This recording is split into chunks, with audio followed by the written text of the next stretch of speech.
With Kevin De Bruyne showing signs of fatigue and battling injuries, the creative mantle at Manchester City seemed there for the taking for the young Englishman. But instead, Foden's campaign was disjointed to say the least. Foden scored 7 goals and provided just 2 assists over 28 Premier League appearances, nothing compared to the season prior where he seemed like a world beater. Big chances created were down, key passes declined, and his influence in the final third felt muted. In all competitions across 48 appearances, Foden bagged 12 goals and 6 assists, a far cry from his previous output. City's fluidity suffered without De Bruyne's consistent influence, and Foden didn't yet fill that void. The pressure intensified in April 2025 when De Bruyne officially announced his departure at season's end. Guardiola called it a sad day and hailed De Bruyne as one of the greatest, while confirming the club wasn't renewing his contract. As City readies to bid farewell after a decade of dominance, 6 Premier League titles, 2 FA Cups, 5 League Cups, 1 Champions League, Foden finds himself at a huge crossroads. De Bruyne's exit isn't just symbolic, it is confirmed he's off to Naples, further solidifying the gap to fill. That exit leaves a creative vacuum. Someone must take charge of City's attacking play. Given Foden's age, 25 entering his peak, the 2025-26 season could be career-defining. And if he finds consistency at club level again, Foden won't just be a supporting act. He could be England's secret weapon at the World Cup next year. All this is happening amid a competitive landscape. Arsenal, Liverpool are surging, Chelsea and Newcastle building. City's push for a bounce-back and successful season will also hinge on midfield leadership. Foden alone may not shoulder it all, but the belief is with him. Guardiola has long praised his natural talent, with rivals Liverpool completing the signing of Florian Wirtz to play this role for them. City will be looking to revitalise one of their very academy players for this task. If Foden can recapture or surpass his 2023-24 brilliance, this could be his team. Not De Bruyne's, not Pep's, his. He'll need goals, assists, tempo control, and rising influence in pivotal moments. He must turn flashes of brilliance into standard expectations. This is more than a season. It's a turning point. When future generations look back, they won't recall the 2024-25 dip. They'll remember the moment Phil Foden seized the chance to reshape his club. A true defining season awaits. Phil Foden's 2024-25 season was supposed to be his coronation, the year he finally took control of Manchester City's midfield. Instead, it became a frustrating, disappointing campaign that left fans and pundits asking uncomfortable questions. Was Foden really ready to solidify himself as one of the best players in the world? Had his development stagnated at the worst possible time? But football isn't linear. Development doesn't always follow a straight line, and the 2024-25 season was proof of that. Statistically, it was underwhelming. 6 goals and 5 assists in the Premier League, 11 big chances missed. At times, it felt like he was trying too hard. Other times, like he wasn't involved enough. He drifted wide, then central, then back again. A player caught between identities, between roles, between expectations. What made it worse was the context. Manchester City was searching for rhythm all season. KDB was not as reliable, Bernardo Silva looked overworked, and while Haaland still scored goals, the supply line wasn't as smooth, as instinctive. Pep Guardiola experimented, as he always does, but there was a glaring hole in City's play. Someone who could grab a match by the scruff of the neck, dictate the tempo, and provide the spark. That someone was supposed to be Foden, but it wasn't. However, what comes next is still unwritten. This is where Phil Foden's story takes a dramatic turn. He's 25 now, no longer a promising youngster, no longer the future of Manchester City. The future is here, and all eyes are on him. Foden isn't just expected to perform, he's expected to lead, to create, to deliver, to evolve into the face of Manchester City's next generation. His ability to glide past players in tight spaces, to pick a clever through ball or arrive in the box with perfect timing. That's why so many believed he was the natural heir to De Bruyne. But talent alone won't carry him anymore. Not in this role, not with this pressure. To truly step up, Foden will need more than moments of magic. He'll need consistency, he'll need clarity, and above all, he'll need to own his role. What actually happened? A key issue was physical and mental fatigue. Having endured a marathon 2023-24 schedule, 69 matches for club and country, Foden himself admitted to entering the new season fatigued and dealing with minor injuries and illness. He also publicly spoke about coping with ankle ligament problems and expressing the need for rest. Add to that off-field distractions. Foden revealed he was grappling with personal issues this season, stating there were things in life bigger than football, and acknowledging that he had mentally struggled a little bit. His absence from England's June squad also pointed to ongoing mental and physical recovery needs. Tactical shifts and competition further impacted his form. With Kevin De Bruyne and the likes of Marmoush other new signings rotating roles, Foden's game time and positional consistency suffered.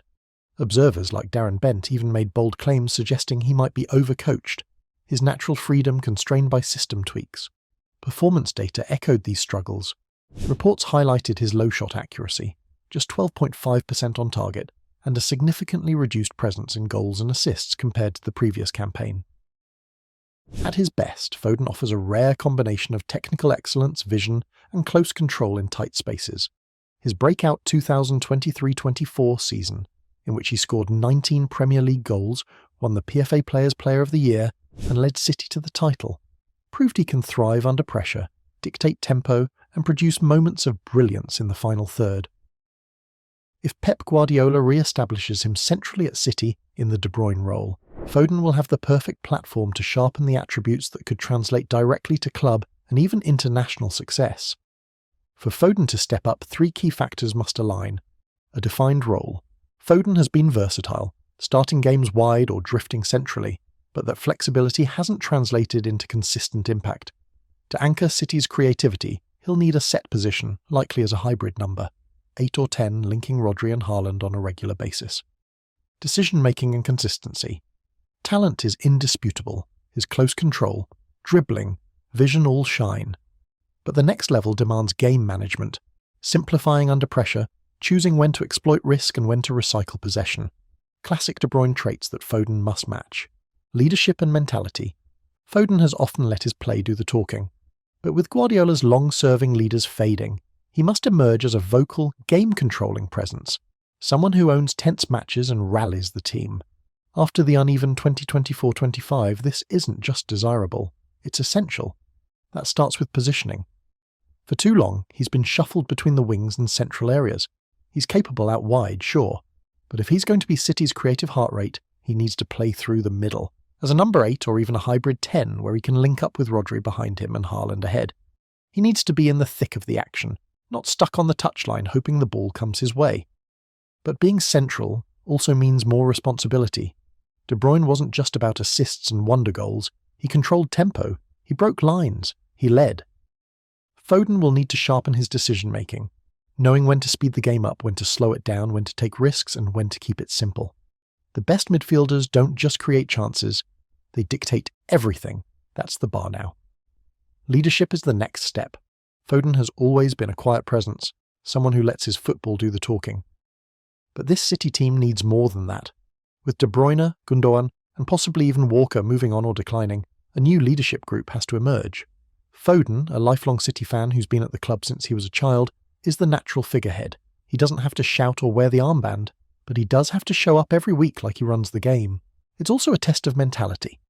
The 2024-25 season dented his confidence. You could see it in his body language, in how often he second-guessed himself. But that kind of adversity, the drop in form, the criticism, the frustration, can either break a player or make them stronger. And this is where Foden's true potential will be revealed. Not in how he plays when things are easy, but in how he responds when he's doubted, when the pressure is highest. The good news? The opportunity is massive. No one understands the club, the system, and the expectations like he does. This season could define his legacy, not just as a great academy product, not just as a squad player in a dominant era, but as the man who stepped into the biggest shoes at the club and made them fit. Every great player has a moment where the spotlight finds them, not because they asked for it, but because they've earned it. For Phil Foden, that moment is now. For more on how scary Man City are next season, click here for our video on their amazing squad and new signings. So why did Foden flourish so spectacularly in 2023-24, and how can he refine this next season? In the past, Guardiola has emphasised Foden's ability to excel through the middle. He played as a number 10 in early 2023-24 and delivered 2 assists in a man-of-the-match display against Leeds, prompting Pep to say he's on course to play through the middle more regularly. Foden himself praised Guardiola's guidance in improving his defensive positioning and overall midfield game. With De Bruyne gone, Guardiola could entrust him fully with that creative central role, allowing Foden to focus and elevate his impact. He demonstrated remarkable finishing, netting 19 league goals including 2 hat-tricks. His ability to contribute 8 assists showed he was also a key creator, combining goal-scoring prowess with playmaking. Sky Sports also noted his consistency. He featured in City's Player of the Month, shortlist 8 times during the season, underlining his consistency. His pressing, vision and ability to generate chances from open play placed him among the league's elite in both scoring and chance creation. Phil also remained largely injury-free. Foden improved his strength, stamina and tactical nous. Guardiola praised his footballing sixth gear, while teammates highlighted his development into a clutch player. Now it gets interesting. In England's setup, the potential midfield trio of Declan Rice, Jude Bellingham and Foden could be among the most balanced and dynamic in world football. Rice provides the defensive shield and ball progression. Bellingham brings physicality, box-to-box energy and leadership. Foden, in the number 10 role, would act as the creative link between midfield and attack. His quick feet, spatial awareness and ability to operate between the lines make him ideal for unlocking compact defences. For more on why world football should be scared of England at next year's World Cup, click here for our video. Foden's presence behind Harry Kane and Bukayo Saka could elevate England's attacking fluidity. With Saka's directness and off-ball movement, Foden would have a natural target to thread passes in behind. Kane, known for dropping deep and linking play, would benefit from Foden's sharp 1-2s and the ability to exploit overloads in the half spaces. Foden's left foot brings a different angle of creativity, complementing Saka's right-sided strength and Kane's central playmaking, not to mention the amazing runs made by a pacey winger such as Gordon on the left wing. His experience at Manchester City, under the tactical rigour of Guardiola, has shaped Foden into a player comfortable with positional rotations, tight control under pressure and pressing from the front. Those traits are invaluable in a tournament setting where games are often decided by fine margins and a single moment of invention. From his brace in the Manchester Derby in 2024 to his Club World Cup final performance, he's proven he can step up when it matters sometimes. The World Cup in 2026, to be held in the US, Mexico and Canada, will require not just raw ability but mental resilience, something Foden has cultivated through years of playing at the highest level. England have often lacked a true playmaker between midfield and attack. Foden, if trusted and in form, could be that missing piece. His ability to combine with Bellingham and Rice, while feeding Saka and Kane, offers a balance of control and flair that few nations can match.